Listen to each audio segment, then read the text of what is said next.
Hi everyone, this is Christine Panos from the Division of Health and Family Services. I'm sitting here with a lovely family that we'd like to introduce you to today. Can you introduce yourselves? My name is Stacy DeBay, and this is my daughter Sarah, and my youngest little one here running around, her name is Emily Hollenbeck.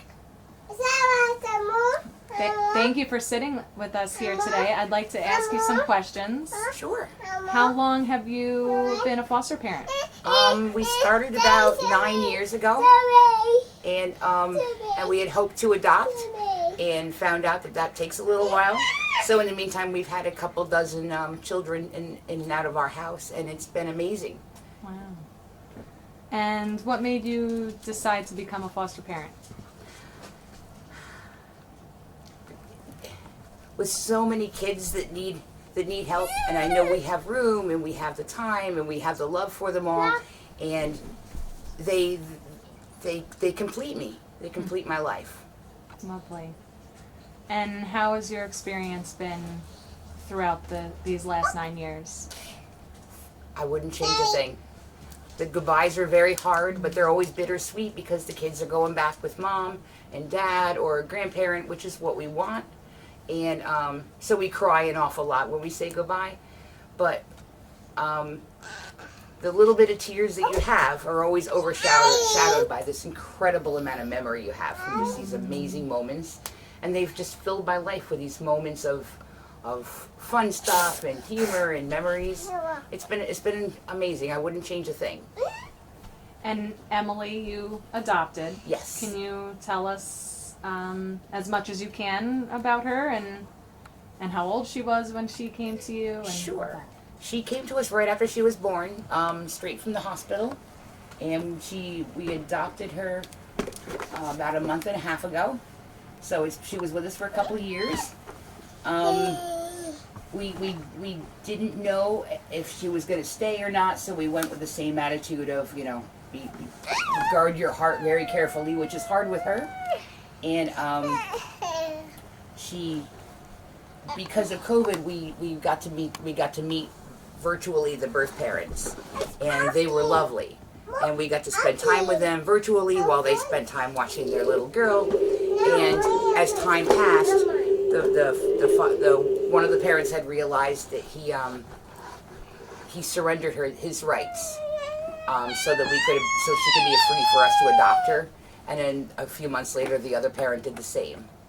And the rest after that was a formality. So from that point forward, we were floating on cloud nine, and we're never letting her out of our sight. Congratulations on your adoption. Thank you. Yeah. And how long, so she came to you when she was a baby. Yep. And how long was it before you were able to adopt her? It was, she came to us when she was born, and we adopted her at 2 years and a week. So, it was a long process, and a lot of ups and downs. You never know what the judge is going to do. You always have to honor what the judge wants, and we just hoped whatever was best for her was what was going to happen, and we had to just leave it at that the judge was going to do the right thing, whatever that may be for her. Although in the back of our hearts we were hoping we could keep her, but we couldn't. We don't always have say in that. So. Can you tell me about Adoption Day? Was there something special that you did, or anything like that? We bought a cake, and it said "Gotcha" on it because we were so excited that we finally got to keep her. So we celebrated Happy Gotcha Day. My parents, because of COVID, we couldn't all come in the courtroom together, so it was just us. And then we all met over at a restaurant, and we all ate a lot of food and had a lot of cake, and it was amazing. And the whole family got together, and then they were visiting over the next couple weeks, people coming in to see her. So everybody finally got to be part of the celebration. We just broke it down into little bite-sized pieces. More celebrating that way. Absolutely. And so she's too young to understand the situation. How do you feel, honey, about having a little sister? I absolutely love it. I don't think I could ever ask for a better little sister.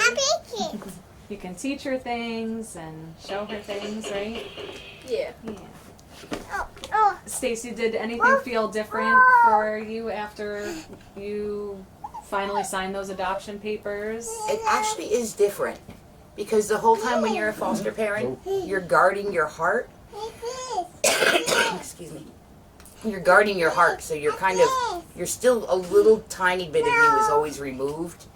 And when we signed the papers, there was that feeling of I'm really her mom. I mean, I get the privilege of being her mom, and it was different. It was different. I cried an awful lot those first few days, just in happiness. Oh, thank you for sharing that. And now you have a biological daughter, other children that are out of the house. Yes. Emily, are you still fostering? Absolutely, Wow. absolutely. We are. We're going to do it till we can't do it anymore, because there's still a lot of starfish out there that we can help, and I want to help as many of them as we can for as big or as little of amount of time as they need us. Because I think every time you reach out to a child and you help them, you're making a positive change in their life at any age. And Stacy, is there any advice that you have for other families looking to become foster families or adoptive families?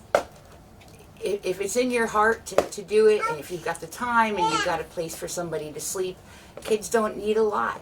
All they need is somebody to love them. Just give them food, give them a warm place to be. They're not asking for much, they're just asking for safety and comfort and some guidance. And it will, the little bit that you can do, it can change their life forever. And there's nothing more rewarding than that. Can you explain the foster process to someone that may have no idea how it works? What's the first step? The first step is you get the phone call. And the phone call tells you that there's a child coming into care, and that's your opportunity to ask questions to find out. Some people don't want babies, some people only want babies. So you can ask your questions, and if it sounds like it's something that would work for you, that's your opportunity to say yes or to back out. And this is, of course, after an individual or family becomes certified, right? Yes, yes. Oh, yes. The very first thing you do is you go to fostering classes, and I believe it's a 10-week class. You get fingerprinted. You run through registries. Your house gets inspected. There's a lot of hoops. It's worth it. And then you get the phone call, and then the rest goes on. And then they bring the kids to your house. If some of our children have been medical babies, so public health nursing will come along as well. And they'll come and help you work with machines or teach you whatever it is you need to know. And social services, our caseworkers and public health, thankfully we've been able to reach them 24 hours a day when we have to. So they've saved me on several occasions. So That support is important. it is. Can you explain the adoption process without breaking any confidentiality? In our case, the parents both signed off their parental rights, so the child was free for adoption. So it was a matter of getting attorneys, one for the baby and one for us, and going through more registries and all the adoption stuff that the lawyers do, and then just going before a judge and signing off affidavits of things, and the judge does the rest. They all did their magic. We were really bystanders in the adoption process.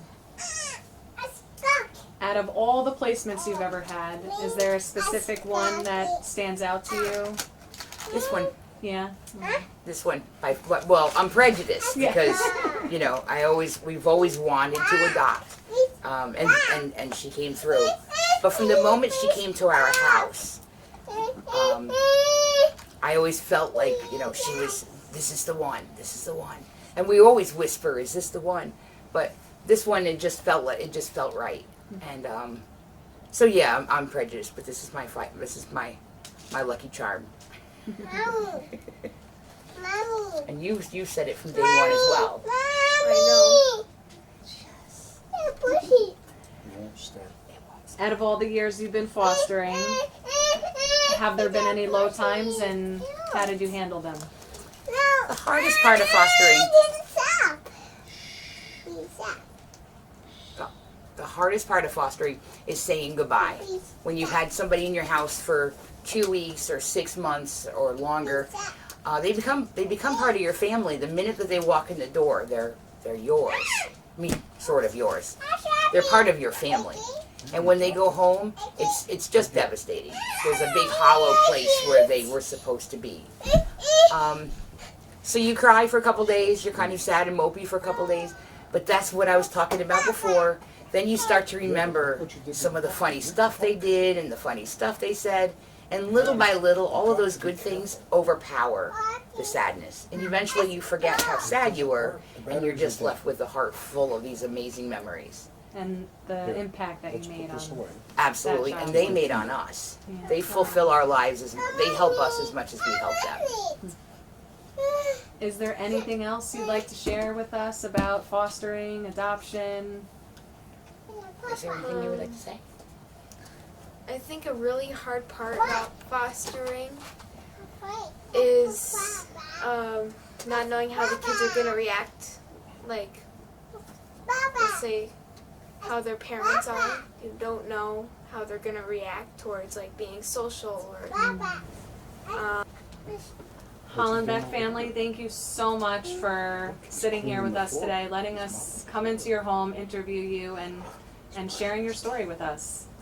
Thank you for having us, and thank you for helping us get the word out there of how important it is to be a foster family. And if you have time, if you want to adopt, if you just want to take care of kids for just a few months, it's worth a try. It's definitely worth a try. See you soon.